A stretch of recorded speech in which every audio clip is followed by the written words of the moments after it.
नरोत्तम मिश्रा के समर्थकों ने 24 घंटे का अल्टीमेटम दिया है और पूरी कार्यकारिणी ने इस्तीफा दे दिया है।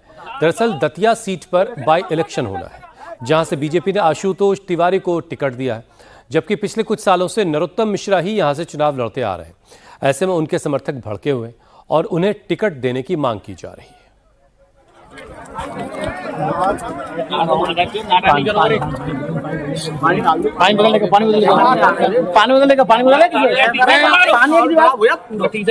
पानी है क्या? हमारा मोबाइल फूट गया, हमारे ये जो पत्थर है ना, ये जो आप अभी इंडिया टीवी लाइव में भी बता रहे थे, ये हमारी तरफ से नहीं, पुलिस की तरफ से फेंके हैं। और सुनिए, क्या देखिए, श्री राम धुन केवल है कि ये इस दतिया का विकास जिसने किया है, विकास पुरुष आप लोग बीजेपी हमको, पर बीजेपी ने टिकट दे तो दिया आशुतोष तिवारी को। अरे तो हम उनको जानते ही नहीं। मैं आशुतोष तिवारी को नहीं, आशुतोष तिवारी रहते हैं भांडेर में। ये जो जगह है, ये नरोत्तम लाला की जगह है। हमारा नेता नरोत्तम। कब तक ऐसे कब्जा करके रखे रहोगे बीजेपी का? जब तक हमारे नेता को टिकट नहीं मिलेगा, जब तक हम उनके साथ तक नहीं लड़ते रहेंगे। देख सकते हैं बंधक बना लिया गया है बीजेपी कार्यालय को। ये कहा जाए तो गलत नहीं होगा। बीजेपी कार्यालय के अंदर नरोत्तम मिश्रा के समर्थक मौजूद हैं, किसी को जाने नहीं दे रहे हैं और 24 घंटे का अल्टीमेटम भी दिया है। सारी लड़ाई बाय इलेक्शन में टिकट को लेकर है। वहीं मामले पर दतिया के डीएम स्वप्निल वानखेड़े ने बताया 8 जवानों को गंभीर चोटें आई हैं। पुलिस के 5 से 6 गाड़ियों के कांच के शीशे टूट गए हैं। हालांकि अब हालात कंट्रोल में हैं और अगर किसी ने अब उपद्रव करने की कोशिश की तो प्रशासन पूरी तरह से तैयार है। प्रोटेस्ट चल रहा था जो कि जिसमें चक्का जाम किया गया। चक्का जाम लगभग 5:30 बजे से सुबह 5 बजे तक हुआ। 11 साढ़े 11 घंटे का चक्का जाम था, जिसमें 20 किलोमीटर तक जाम लगा रहा और खोलने के बाद भी 2 घंटे तक वो गाड़ियाँ निकलती रही।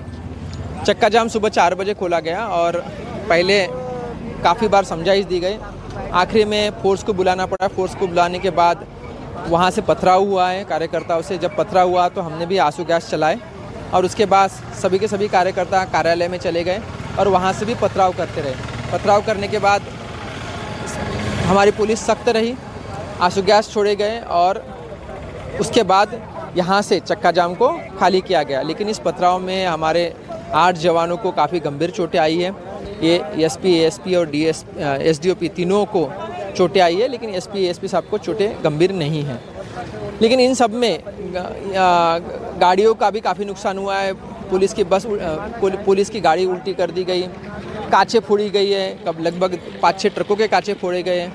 तो ये अशांति भंग की गई है, लेकिन अभी स्थिति कंट्रोल में है और प्रशासन अब शांति अगर अशांति में कन्वर्ट होती है तो उसके लिए पूर्ण तैयार है। हम लोग अशांति होने नहीं देंगे और अभी भी जो कार्यकर्ता है उनको हमने बताया कि आप अकेले करके या 2-2 मिलकर घर जा सकते हैं, लेकिन 5-5 में इकट्ठा नहीं होंगे ताकि चक्का जाम की स्थिति फिर से ना बने। और लेटेस्ट अपडेट के लिए अनुराग मिताब इस वक्त दतिया से सीधे हमारे साथ जुड़ चुके हैं। अनुराग, सुबह की स्थिति से अब हालात थोड़े बेहतर हैं, वो दिखाई दे रहा है, लेकिन क्या अब भी नरोत्तम मिश्रा के समर्थकों ने क्या अब भी बीजेपी के ऑफिस पर कब्जा किया हुआ है? क्या नरोत्तम मिश्रा से आपकी बातचीत हो पाई है? क्या हो रहा है, जरा दिखाइए। देखिए इस वक्त तस्वीरें लाइव इंडिया टीवी आपको दिखा रहा है। मध्य प्रदेश को बीजेपी की प्रयोगशाला कहा जाता रहा है, लेकिन इसी प्रयोगशाला में जो बगावत का ब्लास्ट हुआ है उसकी तस्वीर आपको दिखाऊं। ये इस वक्त बीजेपी कार्यालय आपको दिखाई दे रहा है, जिसपे अभी भी सैकड़ों समर्थक छत पर मौजूद हैं और ये आप दृश्य देखेंगे इन लोगों को समझाइश देने के लिए जो नारेबाजी। देखिए अब यहाँ पर नारेबाजी शुरू हो चुकी है। ये बीजेपी कार्यालय को बंधक बना के रखा गया, अगर ये कहा जाए तो गलत नहीं होगा, और कानून व्यवस्था सुचारू चले इसलिए तस्वीरों में दिखाऊं कि इस वक्त रात से ही कलेक्टर और एसपी यहाँ मौजूद हैं, जिम्मेदारी निभाते हुए कि कोई भी जो उपद्रव की स्थिति हो उसे रोका जा सके। रात भर जो जाम लगा रहा उसे खुद ये पुलिस बल यहाँ पर बता रहा है कि किस तरीके से जैम को खुलवाने की कोशिश की गई, लेकिन नाराजगी बरकरार है। ये तस्वीर जो इस वक्त इंडिया टीवी आपको लाइव दिखा रहा है, इस तरीके की तस्वीरें राजनीति में, बीजेपी की राजनीति में कभी दिखाई नहीं दी, जहां पर पुलिस इसलिए खड़ी है कि जिस पार्टी की सरकार है उसी पार्टी के कार्यकर्ता उसी पार्टी का ऑफिस को कब्जा कर पथराव कर रहे हैं और पुलिस कोशिश कर रही है समझाइश देने की और कानून व्यवस्था संभालने की। लगातार ये तस्वीरें आप देखिए, लगातार नारेबाजी ये रुक नहीं रही है। कल रात से इसी तरीके से जो पूरी की पूरी जो नरोत्तम मिश्रा के जो कार्यकर्ता हैं उनकी नाराजगी दिखाई दे रही है। और इस वक्त अगर हम कोशिश भी कर रहे हैं, कलेक्टर मौजूद हैं यहाँ, एक बार उनसे एसपी साहब से बात कर लेते हैं। सर, अभी भी ये टकराव की स्थिति दोनों तरफ से दिखाई दे रही है, कब ये खत्म होगा, कब ये चीजें समाप्त होंगी? 10-12 घंटे से तो ऊपर हो चुके हैं। नहीं, आप देख सकते हैं कि जाम खुल चुका है, जाम पूरी तरह से खुल चुका है और यातायात सुचारू हो चुका है। अभी जो बचा कुचा है, ये जो कुछ हुड़दंगी अभी भी यहाँ पे माहौल को खराब करने की कोशिश की जा रही है, तो इनके जो भी वरिष्ठ हैं इन लोगों से बातचीत हो रही है कि या तो ये गिरफ्तारी दें या फिर शांति स्थापित करें। पर किसी भी सूरत में शांति व्यवस्था भंग स्वीकार नहीं करेगा प्रशासन, और जिला प्रशासन और पुलिस प्रशासन का स्पष्ट संदेश है अब किसी ने भी शांति भंग की तो उस पर सख्त कार्रवाई की जाए। सर, खुद आप बोल रहे हैं वरिष्ठों से, जिला अध्यक्ष खुद अंदर मौजूद हैं, इंडिया टीवी बात करके आए, वो रिजाइन देके बैठे हैं, वो तो बाहर निकलने की बात नहीं कर रहे हैं जब तक।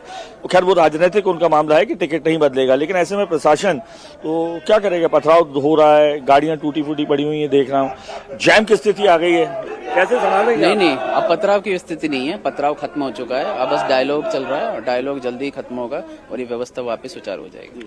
तो तस्वीरों में आपको लगातार दिखा रहे हैं, पुलिस यहाँ पर पूरा मौजूद है कि किसी भी तरीके से माहौल ना बिगड़े। कलेक्टर भी साथ हैं, एक बार हम उनसे फिर भी बात कर लेते हैं। सर, ये तो लंबा समय हो गया है, कल रात से लेकर आप तक अभी तक लगातार देख रहा हूँ आप यहीं पर मौजूद है। कब ये जो स्टैंड ऑफ होगा या बातचीत का स्तर क्या है? बातचीत हो पा रही है आप लोगों की? अभी ये उनका निजी कार्यालय है जी, निजी कार्यालय में रहते हमें दिक्कत नहीं, हम लोग इस पे नज़र बनाए रहते हैं कि हमारा जो नेशनल हाईवे है या नेशनल प्रॉपर्टीज है, जो पब्लिक प्रॉपर्टीज है, उसको कोई नुकसान ना हो, और जैसे रेलवे ट्रैक है उस पर नुकसान ना हो। बाकी वो विरोध करे, वो पथराव की स्थिति हमने देखी ना, आप पथराव के लिए हम सख्त रहेंगे। अब प्रशासन सख्त है, अगर जरूरत पड़ती है तो तुरंत कार्रवाई होगी। तो कोई प्रतिबंधात्मक कार्रवाई की बात नहीं चल रही कि कोई? हमने जारी किया है अभी 144, जिसको पहले कहते थे, जो कि अभी इसके सामने 144 लगा दी है, जिसको अब बीएनएस की धारा 163 में होती है, वो लगा दिया गया है। अब हम 5 से ज्यादा अगर बाहर, मैंने निजी जगह पे नहीं लेकिन पब्लिक जगह पे 5 से ज्यादा लोग अगर इकट्ठा होंगे और अशांति भंग करने का प्रयास करेंगे तो उनके खिलाफ कार्रवाई होगी। तो ये दतिया कलेक्टर हैं स्वप्निल वानखेड़े जी, जिन्होंने बताया कि अब 163 बीएनएस की धारा जो पहले 144 हुआ करती थी दतिया में, उसे लागू करा दिया गया है। और इसके बाद अब अगर ये सार्वजनिक रूप से बाहर 5 से ज्यादा लोग जो है अगर इकट्ठे होंगे तो उन्हें प्रतिबंधात्मक धाराओं में अरेस्ट किया जाएगा। बड़ी खबर इंडिया टीवी के माध्यम से ये अब आ रही है। कलेक्टर ने अभी बिल्कुल इंडिया टीवी से बात करते हुए आदेश जो है वो लगा दिया है। 144 जहां 5 से ज्यादा लोग समूह में इकट्ठे नहीं हो सकते थे, जो अब बीएनएस की धारा में तब्दील होकर 163 हो गया है, यानी धारा 163 लगा दी गई है। यही वजह है कि अब जो भीड़ एकदम से जो है छटनी चालू हो गई। अभी भी लोग हैं, हम फिर भी बात कर लेते हैं। भैया, एक क्यों, काय के लिए आप प्रदर्शन कर रहे हो, क्या है मांग? हमारा कहने का मतलब ये है कि जो पार्टी से टिकट क्लियर हुआ है वो सही नहीं हुआ, और माननीय जी नरोत्तम मिश्र जी को टिकट मिलना चाहिए था। गद्दावर नेता हैं पुराने, और सरकार के लिए भी उन्होंने काफी कुछ किया है, और ये टिकट जो दिया गया है ये सही नहीं है। इसकी बीजेपी के कार्यकर्ता? जी, मैं बीजेपी से कार्यकर्ता। बीजेपी आपकी पार्टी ने जब दे दिया है एक आशुतोष तिवारी को, तो आपको उनका साथ देना चाहिए। जी, आशुतोष तिवारी का यहाँ पर कोई वर्चस्व नहीं है। आशुतोष तिवारी को यहाँ पर जनता भी नहीं जानती है, और माननीय नरोत्तम मिश्रा जी ने दतिया के लिए बहुत कुछ किया है, हम लोग उनके एहसानमंद हैं। इसलिए हमको टिकट शाम तक वापस चाहिए। शाम तक नहीं तो क्या करेंगे अगर शाम तक टिकट वापस? बहुत बड़ा आंदोलन होगा और कार्यकर्ता बहुत जनसंख्या में इकट्ठा होगा। इसके लिए हम आगे और भी कुछ योजना बना सकते हैं। ये प्रेमाइसेस बीजेपी का कार्यालय है, फिर ऐलान करते हुए दिखाई दे रहे हैं कि 24 घंटे के अंदर जो उनकी डेडलाइन थी, अगर शाम तक नरोत्तम मिश्रा को टिकट नहीं मिला तो बड़ा आंदोलन होगा। और इस आंदोलन होने तक ये जो आपको कानून व्यवस्था को सुचारू चलाने के लिए जो पुलिस और प्रशासन की कंबाइंड टीम एसपी और कलेक्टर की मौजूदगी में दिखाई दे रही है, बड़ी मुश्किलातों का सामना करना पड़ रहा है क्योंकि रात से जो भीड़ है लगातार उग्र हो रही है, कहीं पथराव की स्थिति। कुल मिलाकर के जो अनुराग, जो हमने आपकी रिपोर्ट सुबह के देखी, साफ उसमें दिखाई दिया कि नरोत्तम मिश्रा के समर्थकों ने अच्छा खासा बवाल काटा, NH-44 को जाम कर दिया जो सुबह जाकर के खुल पाया। पुलिस पर पथराव हुआ जिसमें कई पुलिस वाले जख्मी हुए और अब हालात जाके थोड़े बेहतर हुए हैं। जो सुबह तस्वीर आपने दिखाई थी वो काफी चिंताजनक थी। बहुत शुक्रिया अनुराग हमारे साथ जुड़ने के लिए। अपडेट के लिए हम आपके पास आते रहेंगे।